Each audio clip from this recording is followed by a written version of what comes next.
Strasbourg. And here is the quote.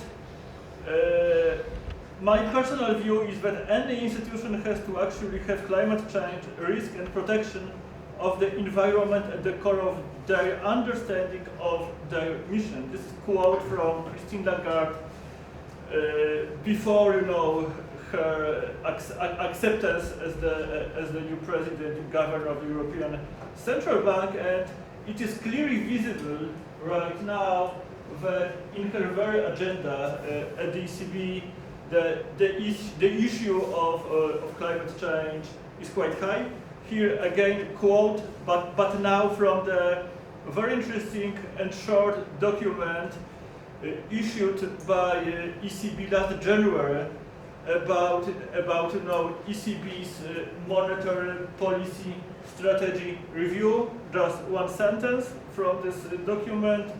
The review of the monetary policy of the ECB will take also into account other considerations such as financial stability, employment, and environmental sustainability, here climate change, can be relevant in pursuing the ECB mandate. So you know that now the issue of sustainability, sustainable finance and climate change is very, very deep into this process of discussing the future monetary policy of the ECB. So the question, well, should central banks, including National Bank of Poland, care about climate change, and if so, how they should do it?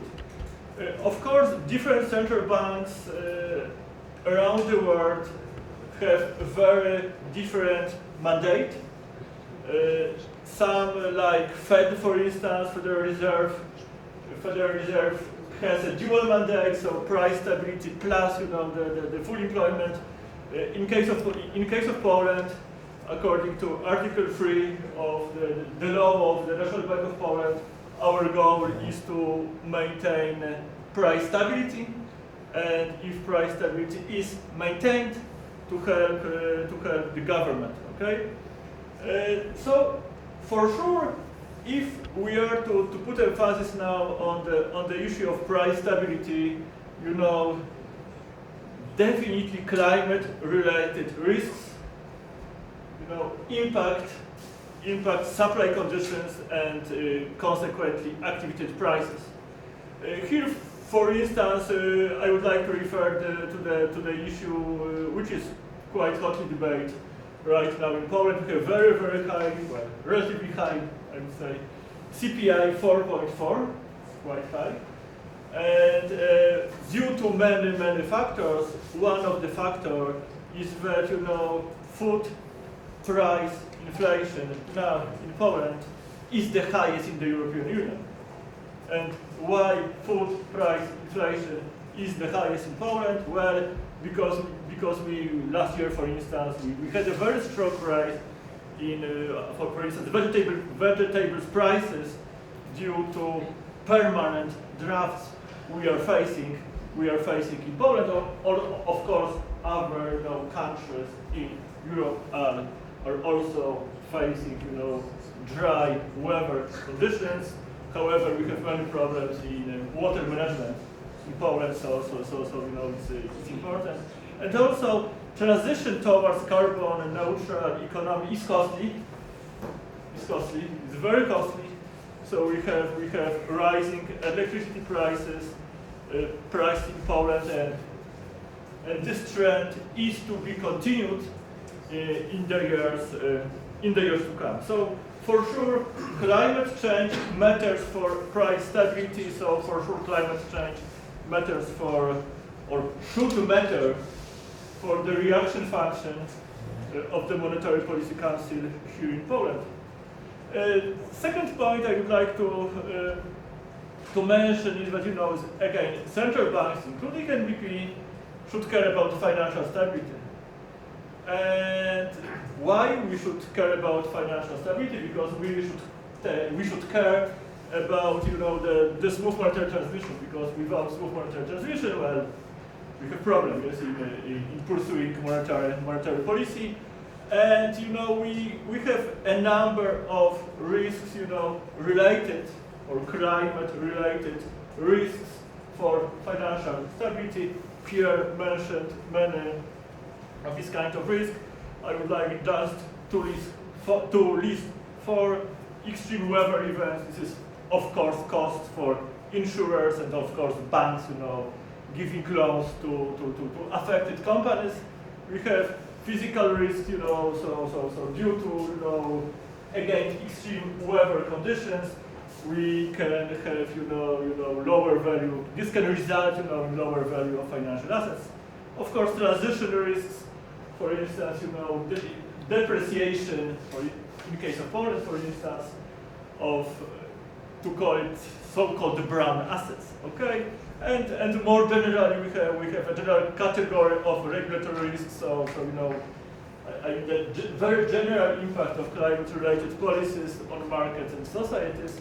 So again, for sure, climate change matters for financial stability. I think that here, I hope there is a consensus, or should be consensus among policymakers regarding issues on this slide. However, the second part is, well, can central banks do more? Yes, can central banks do more, including National Bank of Poland, in helping, I don't know, the fiscal side, or in helping government in financing, the cost of the transition.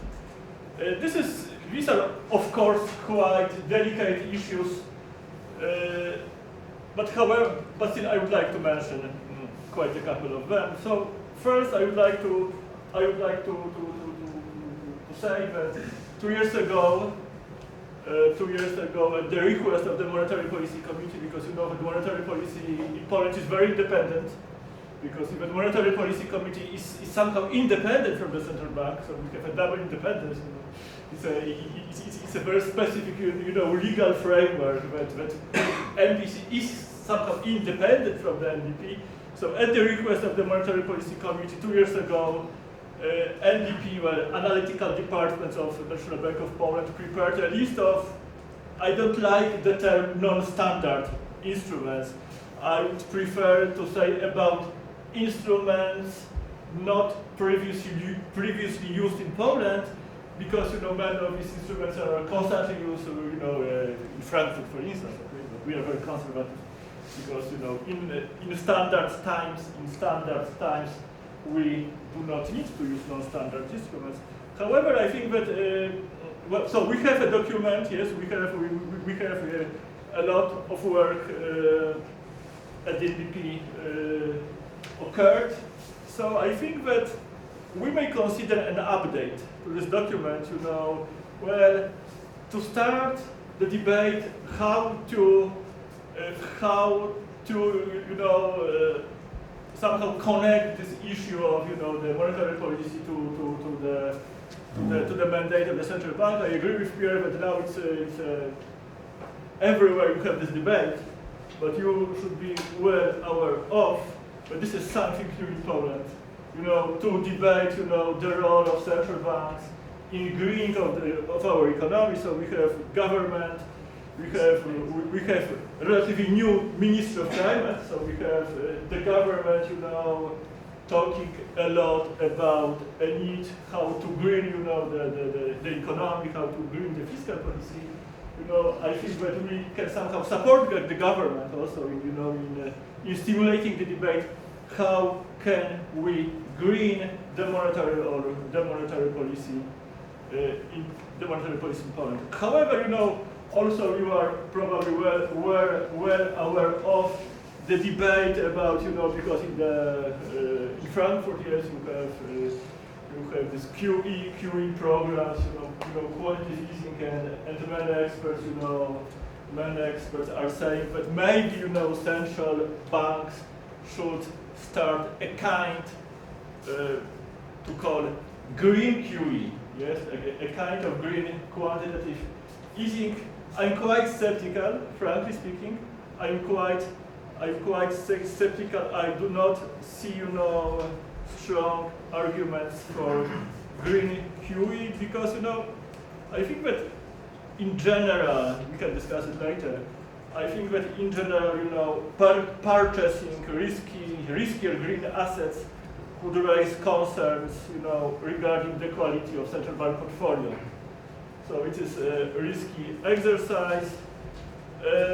And also, I think that central banks do not have the enough, or do not have the capacity to evaluate, you know, the relative merits of new technologies, etc. This is something that I do not see strong arguments for green QE. I have time constraint here. We can discuss it again later. However, but still, I think that we can do something. We can do something, or we can consider doing something in order maybe to support commercial banks that are active in financing transition towards carbon neutral economy.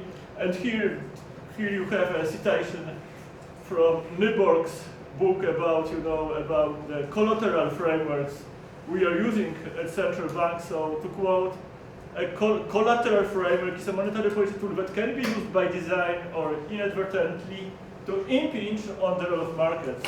But it can be used to nudge financial markets and the behavior of banks and sovereigns this way or that way, by implication, the real economy as well.